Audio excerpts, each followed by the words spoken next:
All right. Doesn't look like particularly big news day, but first, squats. Ilya Benares, Bloomberg. Shopify reports Q1 revenue up 25% year over year to $1.5 billion, above the $1.43 billion analyst estimate. GMV up 15% to $49.6 billion and plans to cut 20% of its staff. Shop price stops, sorry, shop price jumps 14% plus. Related, Annie Palmer, CNBC.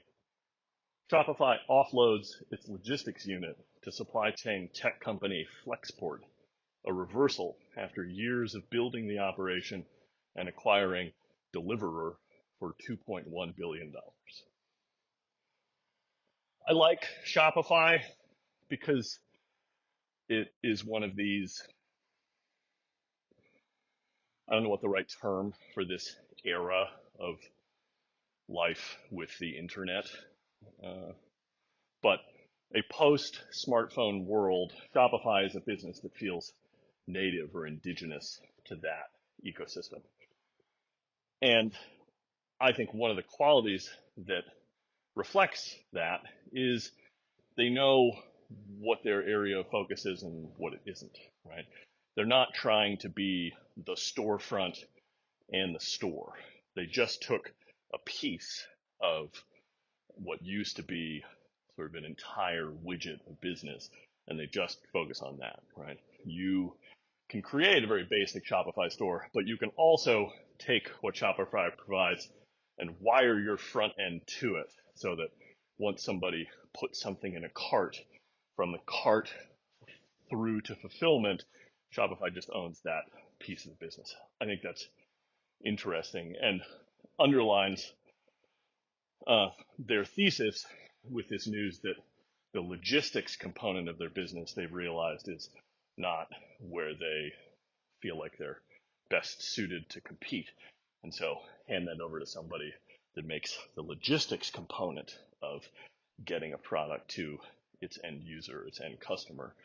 Let Flexport deal with it. It seems smart to me.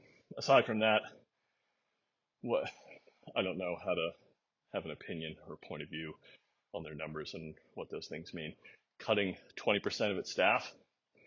I don't recall Shopify mentioning that they were going to make any headcount cuts, back starting the beginning of this year. I don't think they have. The fact that they announced it alongside otherwise healthy results, I think is arguably the more mature way to go about things. So good for them. Tom Warren, The Verge. Microsoft opens its Bing chatbot to all, removing the waitlist, and announces new features, including image and video results, chat history, and plugin support. Say what you will about the era of replicants or synthetic agents or whatever term you want to use, AI, but this era is, I'm glad to see Microsoft taking an aggressive lead. Is it possible that they're going to make mistakes? Is it possible that the Bing product is going to create unintended consequences which may result in negative publicity for the company? Yes. Is it worth taking those risks in order to, as Satya mentioned when they first announced the deal, take any number of basis points of share off of Google? Yeah, I think it totally is. So, rad. Let's see what happens. Financial Times. The UK CMA launches a, quote, fact-finding review of the AI market, including LLMs, to assess opportunities, guardrails, and principles to protect competition. Related, David McCabe, New York Times.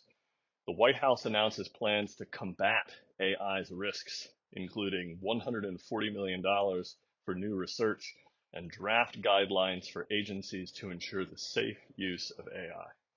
Also related, Lena Khan, New York Times, the FTC chair calls for regulating AI, saying the tech could fuel market dominance and collusion by large firms, increase fraud and discrimination, and more. I suppose someone was going to have to be the flag bearer for AI safetyism slash doomerism. Again, I think Benedict Evans has done the best job of providing a succinct description of sort of three major camps with regard to points of view on AI. There's the minimal case, which is this is a technological breakthrough that is as important as the smartphone. There's the medium case, which is it's a technological breakthrough on par with the web. And then there's the maximal case, which is it's a technological breakthrough on par with nuclear weapons. You can put yourself in any one of those camps depending on your day and depending on what's in the news. The fact that Lena Khan is planting the flag, it would appear, firmly in the trending toward the maximal case for maximum concern. Is it possible that there will be collusion amongst large firms? Yeah. Why don't we go run some investigations into the businesses that are responsible for retrieving, refining, and selling finite natural resources that have a negative effect on the biosphere? Wouldn't surprise me if there's no collusion there. Which is not to say that you shouldn't chase collusion or other forms of sort of bad behavior amongst major industrial players. It's just that it's not novel here. The part that's novel is that the machines can improve at exponential rates in a way that most of the world of atoms, it's not possible to do that. So are you going to have LLM based technologies, products, platforms, which represent major concern both for the sort of health and well-being of the fabric of society, but also of competition in the commercial marketplace? Yeah, absolutely. So I hope that the fact finding that the United Kingdom is going to do is going to be used to educate the public on hopefully a dispassionate point of view on what these things are and what the landscape looks like. My concern, though, that there's already a position of let's interrogate this space of technological development through the lens of it could be damaging as opposed to what can it empower us to do. Like that's the balance that I suppose all of us have to strike. Emma Roth, The Verge. Discord plans to remove the 4-digit tag after its usernames to make it, quote unquote, easier to connect with others, forcing users to pick a username with the @ symbol. I'll be honest, I'm surprised that Discord is caving on what was otherwise a far more sort of tenable long-term strategy. If you're not familiar, you can pick whatever username you want, and then the Discord software randomly assigns 4 digits at the end. And you can like press a button to select a new random 4, or you can pay to upgrade your account. You can pay a monthly or annual cost or to become a Discord Blue user, if you will. And then you can customize that 4-digit character set. And that, again, like freed up a lot of the pressure around namespaces because people care about what they want to be called. It's kind of a fundamental thing, social animals. So the fact that they're moving away from that system and instead creating, or I should say, implementing the traditional system is interesting if for no other reason than you're going to force the sort of gold rush or the frantic behavior that comes with many of these things, which is I want to get my name before somebody else does. And the thing that's, I think, disappointing about that is it just perpetuates a thing which at least the Blue Sky crew appears to have a pretty good solution for.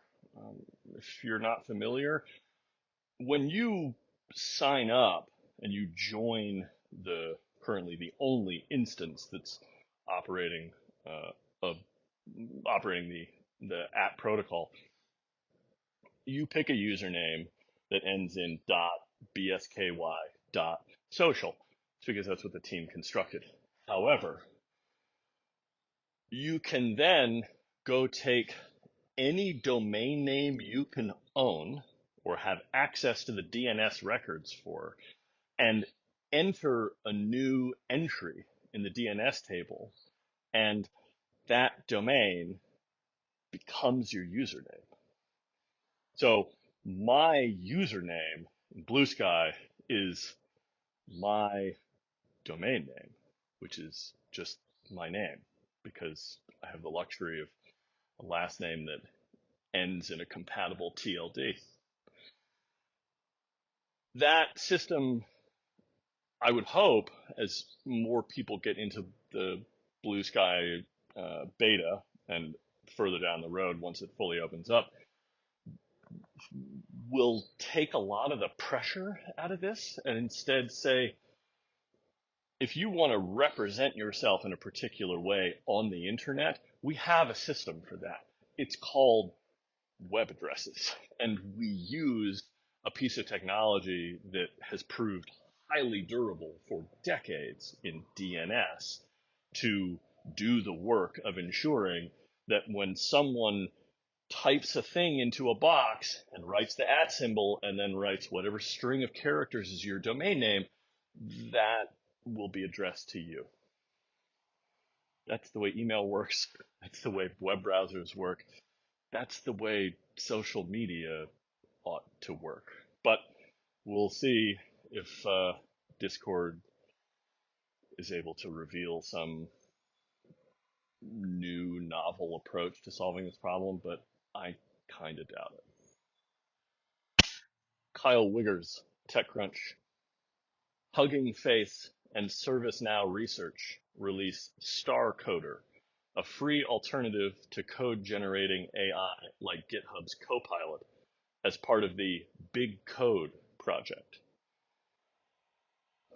The more I play with Blue Sky, the more I feel the need to try and build something. So I'm personally super psyched that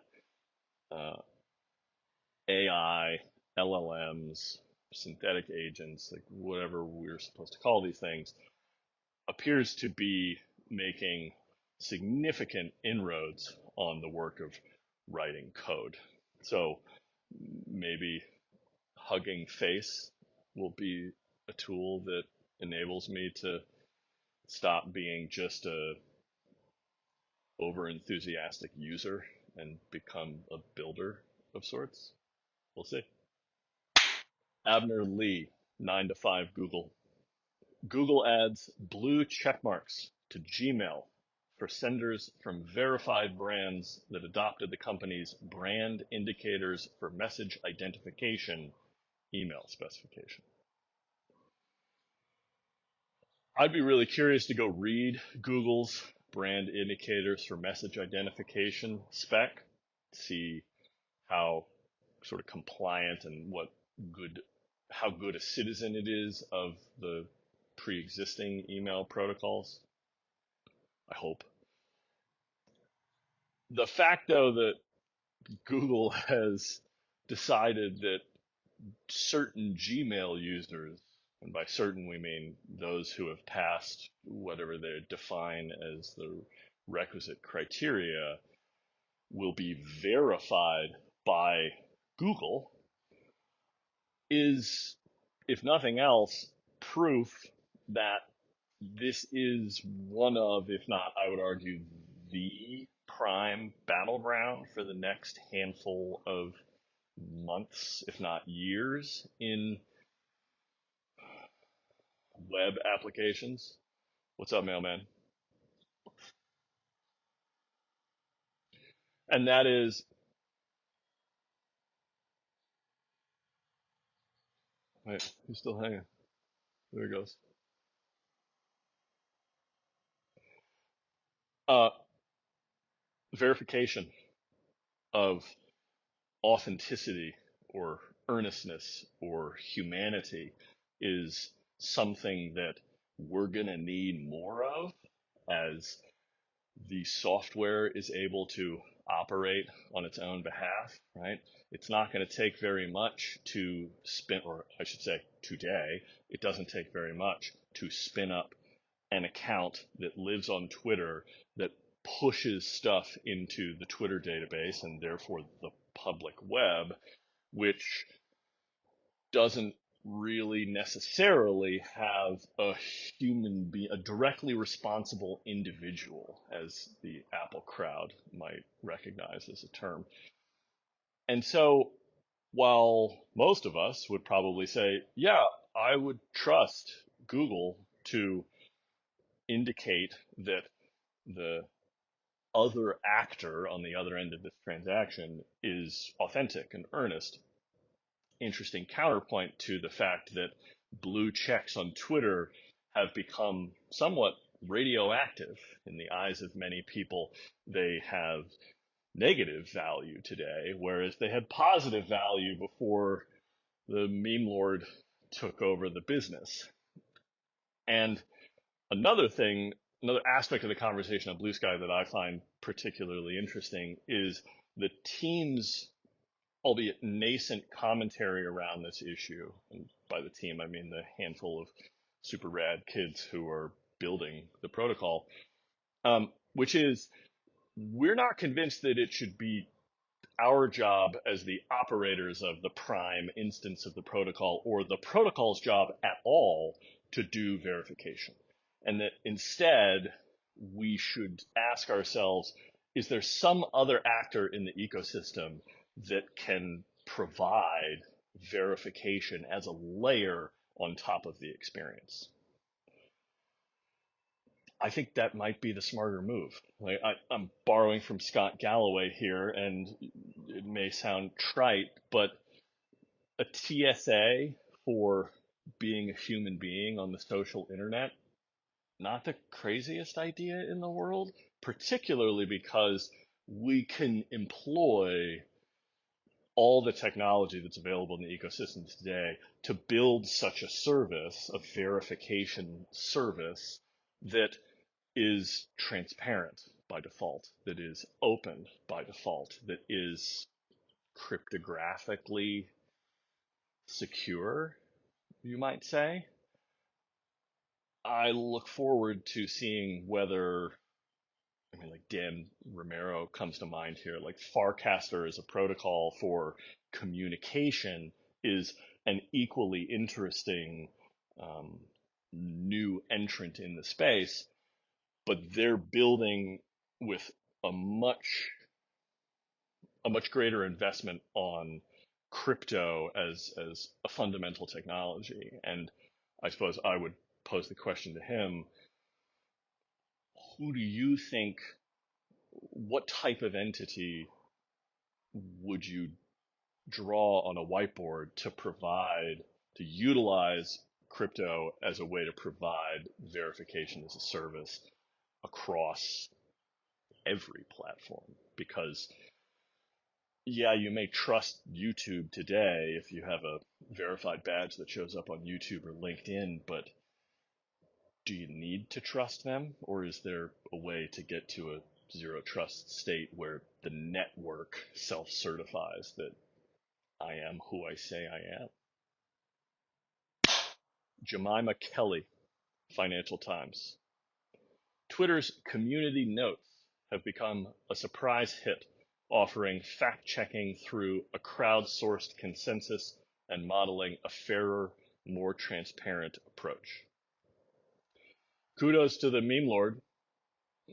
Again, not necessarily his doing, but the fact that under his leadership, this product, this feature of Twitter continues to grow in application and ideally in value, although I don't know that that's necessarily true. The fact, though, that it's being implemented and is making enough headway that it's getting some press, again, I think is a good thing. And another example of, do you want a corporate entity to be responsible for this aspect of the experience, or could you think about an another actor in the ecosystem that is responsible for that, right? Maybe a bad example, but as Neil Gaiman says, you got to get the bad ideas out for the good ones to be able to flow. Uh, a significant percentage of the world's population believes Wikipedia. And if you grant the premise that Wikipedia is to be believed, it doesn't it strikes me as a possible future that Wikipedia provides what is effectively the community notes feature on Twitter for everything, right? And that as a protocol, anyone can build an experience that employs Wikipedia as a service to do the fact verification, right? Snopes is another popular example in this regard. PolitiFact is another popular example. Although I'm fairly sure that at some point this week I saw the Twitter community notes feature fact check. It's interesting that we use the word check because it does have this like hockey or lacrosse kind of vibe to it. It's like I'm checking your facts. They fact checked a PolitiFact tweet, right? PolitiFact made a statement about somebody who's running for school board somewhere in America. So, do you want the centralized authority to be asserting what is or isn't true? I would argue that it's the fact that the community notes feature on Twitter is crowdsourced that makes it valuable. It's not that Twitter is providing it. Twitter's facilitating the community to self-correct. And again, maybe it's a bad idea, but Wikipedia seems to be as close as we've got to a global entity, or an entity on which we have effectively global agreement is the truth about Paul McCartney or dung beetles or the Wright brothers. Alf Wilkinson, Financial Times. A Finder.com experiment using ChatGPT to pick 38 stocks finds the portfolio rose 4.9% compared to an average of a 0.8% loss for 10 popular funds over 8 weeks. Yeah, I believe it. It reminds me of something I read once about Ray Kurzweil, the futurist, the popularizer of the concept of the singularity, right? The point at which humanity develops the technology required to upload your entire memory and consciousness into a machine, at which point you could live forever. Weird. One of the things that Kurzweil built earlier in his career was a custom piece of software to manage his investment portfolio so that he could produce enough dividends, right? Produce enough earnings out of his investment portfolio to finance his, I imagine, relatively modest lifestyle and not have to work. And the reason I think the story is worth telling is he named it Fat Cat. Kate Morgan, Wall Street Journal. Some Gen Z Americans are buying flip phones like the $75 TCL Classic or the $90 Nokia 2780, seeking a break from endless social media and email notifications. I can sympathize with that. I'm gray enough to remember the Motorola Razr, possibly the greatest cell phone ever made. Strong statement, I know. Phones that are phones that let you T9 out some basic 140 character text message, but otherwise just let you execute calls to other numbers. That's a fantastic device. It's a device that deserves more presence in our world. There was a number of years where I had a Bluetooth headset. I believe Jabra made it, but that could be wrong. It had an LCD display on the interior of the headset and a physical rocker switch. And it would sync with the cell phone that was in your pocket and show you the 10 most recent numbers you dialed. And in those days, there weren't that many people to call. And so I could leave my phone in a bag and have this little earpiece that just like lived in the collar of my t-shirt. And when someone called, it buzzed. I could see the caller ID. I could press the button and put it on my ear and I could talk to the person. AirPods with a display. Weirder things have happened in the last 40 years. So yeah, get me away from general purpose computing that follows me everywhere. Is it possible to do that through, digging into the plumbing and configuring your iOS device or your Android device? Yeah, it is. It's not user friendly. You have to be a nerd to understand the functionality and then implement it in a way that gets you that experience. I am exactly the sort of nerd who is capable of doing that. And I got to tell you, I've never bothered to sit down and make the time. I just sort of live with uh, a higher degree of psychological noise than I would like in the form of the notifications that show up on the display of my phone when I pull it out of my pocket. So yeah, dig in to your flip phones. I wish that the flip phones used better compression algorithms for audio, and maybe that they were end-to-end encrypted so that the entire uh, audio isn't open to AT&T or Verizon. Could the NSA listen to all of it? I don't know. I don't work for the NSA. Lauren Feiner, CNBC. The FTC proposes barring Meta from monetizing kids' data, accusing the company of violating a 2020 order with its privacy program, and COPPA with Messenger Kids.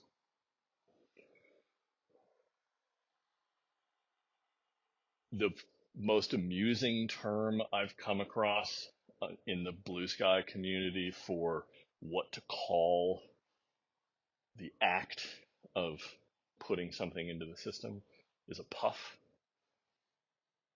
It's a puff of cloud. It's a wisp of cloud. It's not lost on me that that was a derogatory term for homosexual people in some parts of the world. Yes. It's also not lost on me that that is most commonly used as the verb, at least in America, for smoking. And the notion that social media can be bad for your health in this, or hazardous for your health in the same way that smoking is hazardous for your health is very much not lost on me either. The notion that we're going to need to demarcate uh, what of the current crop of tools and experiences that are provided on the internet, which ones are sort of child friendly and which ones aren't, it's a very serious issue. And I don't know that Facebook is capable, sort of as an entity, of properly reckoning with that. I would put more of my chips on the idea that some new set of tools that are built from zero with an understanding of that as a priority are the sort of thing that will displace Facebook as a tool. But we shall see. CoinDesk. Coinbase plans to stop issuing loans in the United States via its Borrow program starting May 10th due to low demand. A source says the move is unrelated to the SEC troubles. Crypto Malarkey, we'll see. Benji Edwards, Ars Technica. Striking Hollywood writers have two main AI worries: their work being used as training data and being tasked with just fixing AI generated, quote unquote, sloppy first drafts. Those strike me as reasonable complaints. But again, I don't have a particular horse in this race.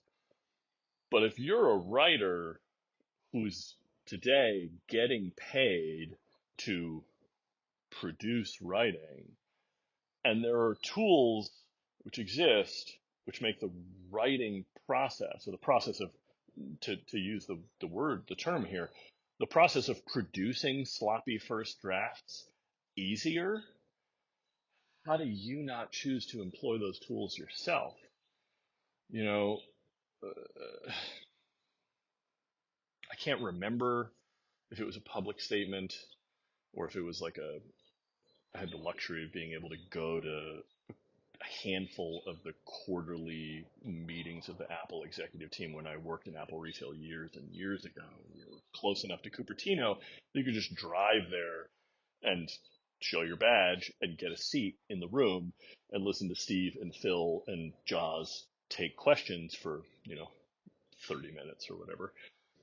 So I forget whether it was there or whether it was a public saying, but at some point Jobs said, like, look, something was going to put the iPod mini out of business. We just decided that we would build it. And so we built the iPod Nano. And it destroyed the iPod mini because it was materially better in just about every way you could think of. But the point was, it was still Apple's creation. And I guess I say that again to just underline the point. If you're currently employed as a writer in Hollywood and your livelihood depends on that, tools that come into the world that make producing that like sloppy first draft, that like getting the raw material out onto the page, so to speak, I would be attempting to employ those tools as aggressively as I could, because if I don't, someone else will. Ron Miller, TechCrunch.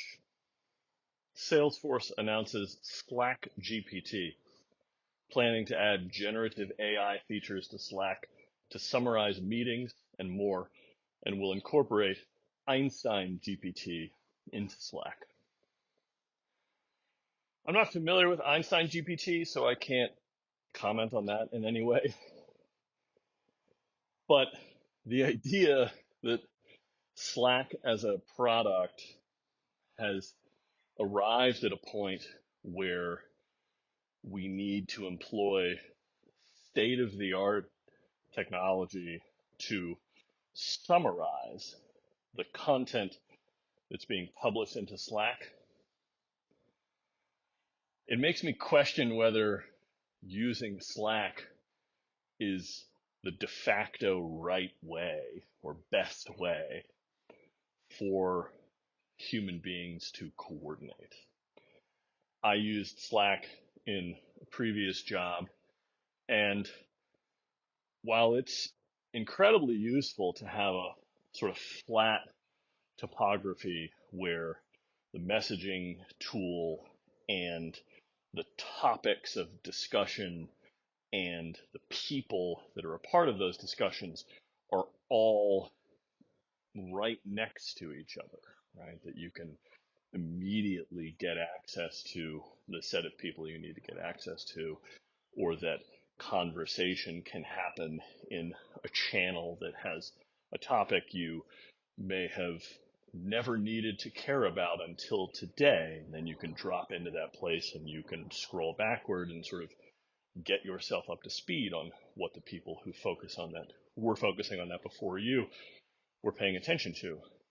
I'm not saying that's not useful, but it also felt like a thing where you, in order to feel like you were sort of maximally effective, you needed to have chunks of time throughout your workday where you were just looking at that interface in real time because the speed of collaboration was so fast because any any person in the organization can type something into the box and hit go and it immediately appears. And it's, I guess, again, count my gray hairs. I'm not convinced that that's the most effective way for a set of human beings to coordinate. I think there are other ways of doing things where you might be able to get more out of people without requiring that they hook themselves into that particular system. So maybe Slack GPT will free people from having to pay attention to Slack quite so much, but maybe not. I don't know. Sam Jabri Pickett, Reuters. Google and Meta executives say their platforms would withdraw access to news articles in Canada if the proposed Online News Act passes. Talk about a crisis of authority story. Traditional media companies had value because they were the choke point on information. They employed people to be out on the edges of the societal network to get information, shape it into something of a narrative, and then distribute it as widely as they possibly could. That was a really good business for them for a while. The ecology no longer supports organisms of that type because if the meme lord in chief wants to tell you about changes to the way Twitter's going to operate its business, he can just grab the keyboard and do that and put it out. And the network will organically, by virtue of the fact that he is a high profile individual, propagate that information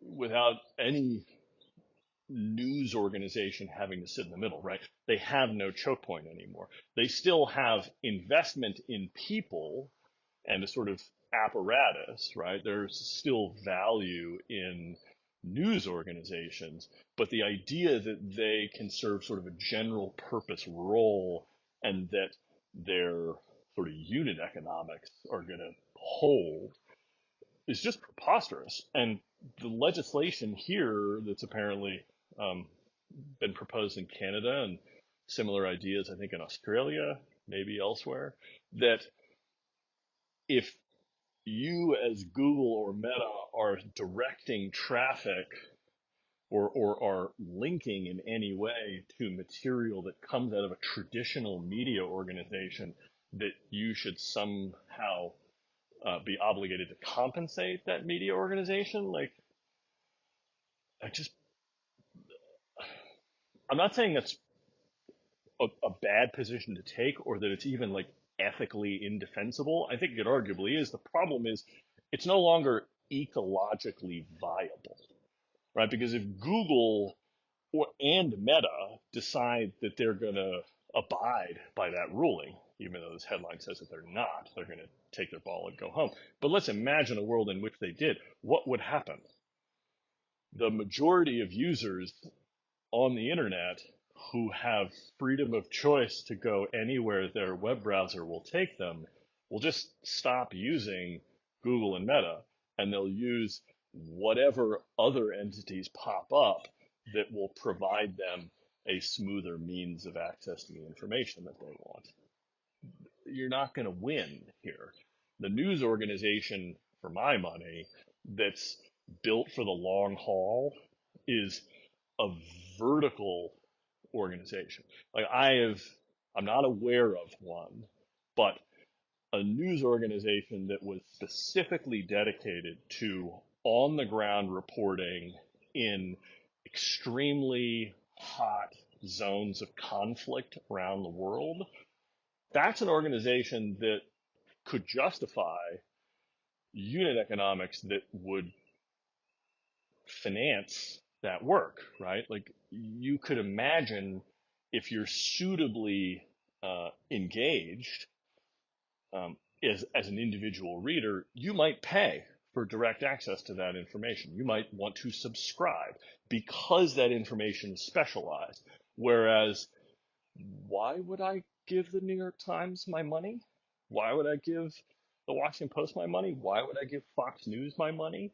They're providing a breadth of content types, most of which I can get elsewhere. There's nothing the New York Times is going to tell me about what happened in professional sports this week that I can't get from a dozen other places. And I suppose I've just made the argument that the New York Times should completely give up on sport reporting, which is weird. But if they spun it off, maybe you'd have, and this is what Bill Simmons' media company was supposed to be about, right? And maybe they're doing well. I don't know. I'm not enough of a sports fan to pay attention. Stephen Melendez, Fast Company. Khan Academy pilots Khanmigo, a GPT-based chatbot to help students with math problems, debugging code, debating, and other topics without enabling cheating. The without enabling cheating phrase seems like an editorial decision to try and encourage uh, readers of a certain demographic to click on the headline, I'll say. A lot of people are concerned about academic dishonesty. Maybe it's a bit too much of a libertarian point of view, but I tend to think that like academic dishonesty is not the it's not the place where you want to put a hell of a lot of attention, because if you ride academic dishonesty long enough, you hit the wall of, now I'm in the real world and I'm supposed to apply capabilities that I don't actually have because I cheated my way through school. Let the market sort that out, I guess is what I'm saying. But that's the thing that I think is not as interesting. The thing I think is interesting is the idea that the Khan Academy almost certainly has, which is it is disproportionately important that our tool, employing an LLM type technology, I assume, because they put GPT in the name, is factually accurate, right? It can't be the probabilistic, what are the next set of words that are most likely to go into a response that the human user on the other end of this chat box wants to see. It has to be the fact. And that's what these tools need. It's also what you need if you're teaching math or computer science or other topics where there is a notion of objective truth, provable truth. So I hope that this goes really well for them. Saritha Rai, Bloomberg. NASCOM report. India is facing an AI, ML, and data science talent crunch as unfilled job roles grow, despite having the second largest talent pool after the United States. I wonder whether or not this story covers uh, emigration, right? To what degree is anyone willing to make the case that part of the reason there might be a talent shortage in India is that the people who have those talents and capabilities would rather live in other countries on the planet? I don't know. The second piece here that I think is interesting is, again, the notion of a talent crunch, the notion of open job postings. To me, maybe it's personal bias. It snaps magnetically to industry uh, believing that they have little to no responsibility for job training. The idea that if you want to go work at a top firm in India or a top firm in the United States, that what you need to do instead on your own dime with no help from the business that otherwise would be interested in employing you is to get yourself into one of the top 5, top 10 programs for your discipline in the country and find a way to afford it, which in America is a challenge, uh, before you're even able to be entertained as an employment prospect, right?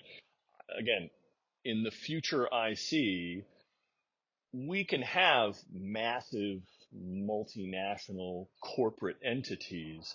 It's just that they have clear on ramps to say, can you read and write? Have you accomplished graduating from high school? We can take you and get you to an entry level engineering position in X period of time with X number of hours a week. And we can do it in a significantly cost competitive way as compared to the old model because we will ultimately be your employer. And when you sign on for our training program, you are signing on to be paid at 80% of the fair market rate for the first N number of months that you're employed. And then after such time that you've proven that you are as capable as we would hope that you are, having completed the training program, then you'll ramp up and be earning at your maximum fair market value. It's a world I'd like to see. Diana Lee, Bloomberg. Airbnb announces rooms. Single rooms averaging $67 per night and 50 plus features and upgrades to improve price transparency, checkout, affordability, and more. Man, I don't know what the existing sort of housing and hospitality businesses need to do in order to compete effectively. Maybe they're competing just fine. Maybe the quarterly earnings statements for the parent company of, say, Hyatt Hotels are super healthy. I don't know. I haven't looked. But the idea that Airbnb has gotten itself to a place where pricing is so opaque and the experience is so unpredictable and prices are high enough that they have to announce a specialized product for a single room that you can rent at a competitive rate, you've recreated the hotel. And have you done something that's sort of ecologically interesting? Absolutely. You have turned hotel into sort of an organic component in the network, right? Because a room in a home in effectively any city on the planet is a part of your Airbnb hotel network. It just seems to me that I don't know, there are circumstances where you don't want to feel like you're a guest in a home that's occupied by other people. That's what hotels are for. And the hotels are located in the places where many people who travel to a otherwise foreign city to them need to be, right? They're located in city centers. Is there housing in city centers? Yeah, sure. Have I Airbnb'd places in city centers and had a wonderful time? Absolutely. So maybe this is a good thing, but I can't help but just feel like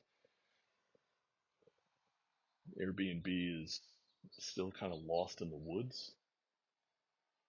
Maybe I just haven't traveled a long enough time.